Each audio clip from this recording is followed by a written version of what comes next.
Dalam video ini saya akan membagikan 5 dampak hal negatif yang dapat diperoleh bagi orang yang sering berkata kasar.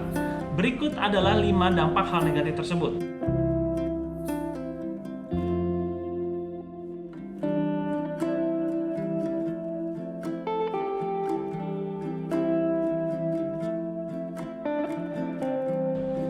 Yang pertama adalah sulit menemukan kelebihan dalam diri seseorang. Nah, contoh ada seseorang yang suka mencari kesalahan orang lain, kemudian dia mencaci makinya, kemudian dia berkata kasar kepada orang tersebut tanpa memberikan saran atau masukan untuk perkembangan atau perbaikan dalam diri orang tersebut. Jadi hanya mencari kesalahannya saja tanpa adanya solusi ataupun saran untuk membangun. Nah, orang-orang seperti ini biasanya akan menghabiskan waktu untuk mencari kesalahan orang lain. Dan untuk tujuannya adalah mencaci maki atau mungkin kalau bahasa Indonesia sehari-hari kita adalah ngatain orang tersebut gitu ya. Nah, hal ini akan menghabiskan waktu kita nih sebenarnya untuk melihat kelemahan orang lain. Otomatis apa? Kelebihan dalam diri kita, potensi yang ada dalam diri kita justru kita kehilangan waktu, kehilangan energi, kehilangan pikiran untuk mengembangkan potensi yang seharusnya kita kembangkan dalam diri kita sendiri.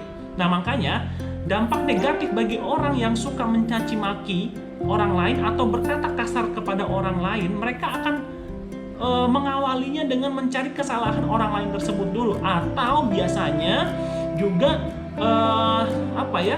rasa tidak suka kepada orang lain, kemudian dia menghujat orang lain tersebut melalui media sosial ataupun secara langsung, yang sesungguhnya itu berdampak negatif pada diri dia karena dia kehilangan waktu, kehilangan energi untuk melihat kelebihan yang ada dalam diri dia sendiri. Sebenarnya seperti itu. Yang kedua, dikucilkan oleh orang sekitar. Nah, tentu saja tidak ada satu orang pun di dunia ini yang mau atau menerima dengan ikhlas atau dengan lapang dada ketika orang lain menghujat begitu ya, menghujat atau ya kalau bahasa Indonesia kita itu sehari-hari dikata-katain lah begitu. Nah, artinya setiap orang itu memiliki perasaan ya yang sebenarnya itu juga harus kita jaga ya, sehingga ketika kita tidak bisa menjaga perasaan orang lain, ya tentu saja coba apa yang terjadi, kita yang dikucilkan oleh orang lain. Nah, ini dampak negatif kedua kalau kamu sering berkata kasar atau suka menghujat orang lain dengan kata-kata yang tidak sopan. Yang ketiga, tidak mendapat kedamaian dalam hidup. Kenapa? Karena bawaannya sebel mulu, bawaannya benci mulu, bawaannya dendam mulu, bawaannya nggak suka mulu sama orang. Ya tentu saja kalau kita sayang, kalau kita cinta kepada seseorang kan tentu saja kata-katanya beda. Ya kalau kita sebel sama orang, pasti kata-katanya kasar yang keluar, kebun binatang lah, bahasa-bahasa planet lain lah begitu. Tapi kalau kita cinta kan beda bahasanya. Iya sayang, apa kabar? Iya sayang, udah makan belum? Halo, apa kabar? Gimana? Sehat nggak? Itu kan bahasa yang penuh dengan kasih, penuh dengan cinta.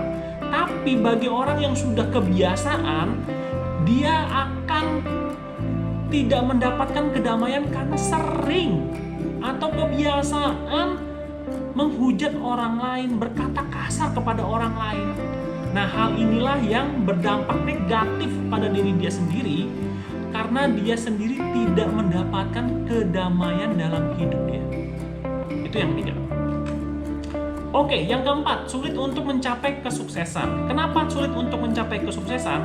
Karena orang yang sering berkata kasar kepada orang lain biasanya akan timbul dampak negatif, yaitu adalah kurangnya relasi atau teman di lingkungan sekeliling dia.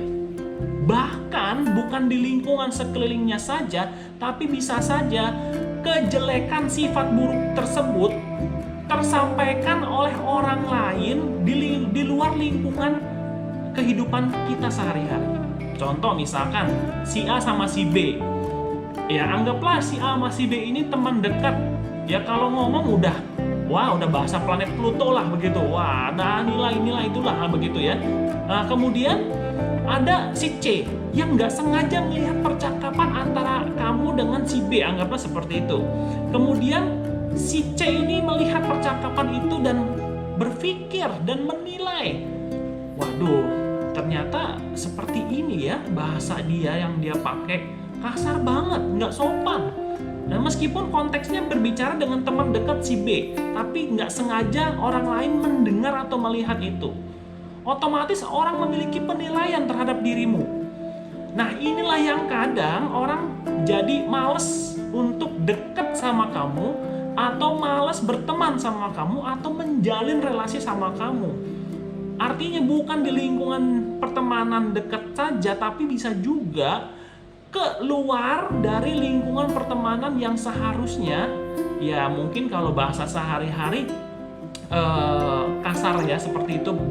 Biasalah teman itu biasanya ngomongnya agak-agak gimana gitu ya, tapi kan hati-hati, ada orang lain di sekeliling kita juga. Nah, bisa saja orang lain itu akan menilai kamu sehingga mematahkan atau membuat kamu terhambat dalam mencapai kesuksesan kan, akibat dari relasi yang berkurang atau relasi orang lain yang menilai kamu buruk sifatnya. Tuh ya, yang keempat. Oke, yang kelima, rasa percaya diri akan semakin menurun. Kenapa bisa begitu? Karena rasa percaya diri itu dibentuk oleh pikiran, ucapan, dan perbuatan kita. Kalau seandainya pikiran kita sudah bawaannya sudah udah menjadi kebiasaan jelek, berkata kasar, otomatis perilaku kita juga demikian. Kenapa? Orang yang memiliki rasa percaya diri juga diawali dari pikiran yang baik, pikiran yang optimis, pikiran yang penuh kasih, pikiran yang membuat ucapan juga menjadi baik, enak didengar oleh orang lain, sehingga perilaku kita menjadi percaya diri.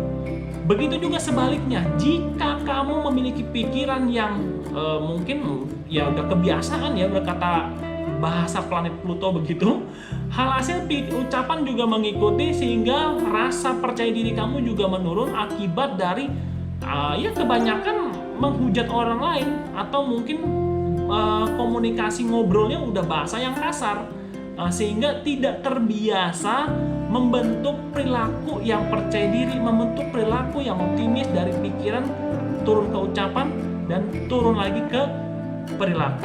Nah, itu adalah 5 dampak negatif kalau kamu suka berbicara kasar, meskipun dalam ruang lingkup teman, hanya ruang lingkup teman. Tapi ingat, kita tidak hidup sendiri, ada tetangga, ada teman yang lain juga bisa menilai diri kamu. Yang paling penting adalah ketika kita sudah mulai terbiasa bahasa kasar, itu akan terbiasa dan sulit menghilangkan atau menghentikannya lagi. Itu akan menjadi beban baru masalah kamu. Nah, maka dari itu, mulai dari sekarang, kalau kita pengen berkata kasar, ini baru kepengen ya, pikiran harus memotong saat itu juga. Memotong dalam artian menyadari, waduh, mau berkata kasar nih, stop. Nah, aku nggak mau berkata kasar. Nah, itu sudah harus disadari dari pikiran. Kalau dari pikiran pun tidak bisa disadari, ini akan sulit, karena apa yang kita ucapkan itu selalu berasal dari pikiran. Nah, jadi mulai dari sekarang, bagi yang kamu yang sudah mulai terbiasa, ya coba disadari dulu ketika bicara. Artinya gini, kamu bisa lakukan antara 1 menit atau 30 detik atau 10 detik sebelum bicara, apa yang kamu pengen obrolin ke orang lain, kamu coba pikirkan dulu. Kalau perlu tulis dulu. Karena biasanya kalau udah terbiasa nanti akan muncul otomatis ya kata-kata kasar, kata-kata obrolan teman dekat itu kadang ya memang nggak semua teman dekat ya. Ya itu akan keluar begitu. Bahasa planet Pluto akan keluar begitu. Nah, sehingga ini akan menjadi terus kebiasaan. Nah, maka dari itu coba kamu tulis dulu, kamu baca ya, kalau berat banget ya. Kalau sudah mulai terbiasa, nanti kamu coba 5 detik sebelum kamu ngomong, kamu coba pikirin dulu apakah kata-kata yang kamu akan lontarkan itu ada yang salah begitu. Jadi sehingga mengurangi timbulnya bahasa kasar atau bahasa planet Pluto tersebut lah begitu. Nah itu caranya ya. Bagi kamu yang sudah terlanjur menjadi kebiasaan, mulai dari sekarang bisa berubah. Yuk berubah. Oke, sekian, terima kasih. Kalau ada pertanyaan boleh dicantumkan di kolom komentar di bawah ini. Semoga apa yang saya sampaikan dapat menginspirasi dan membuat kita jadi lebih baik lagi. Terima kasih, sampai jumpa.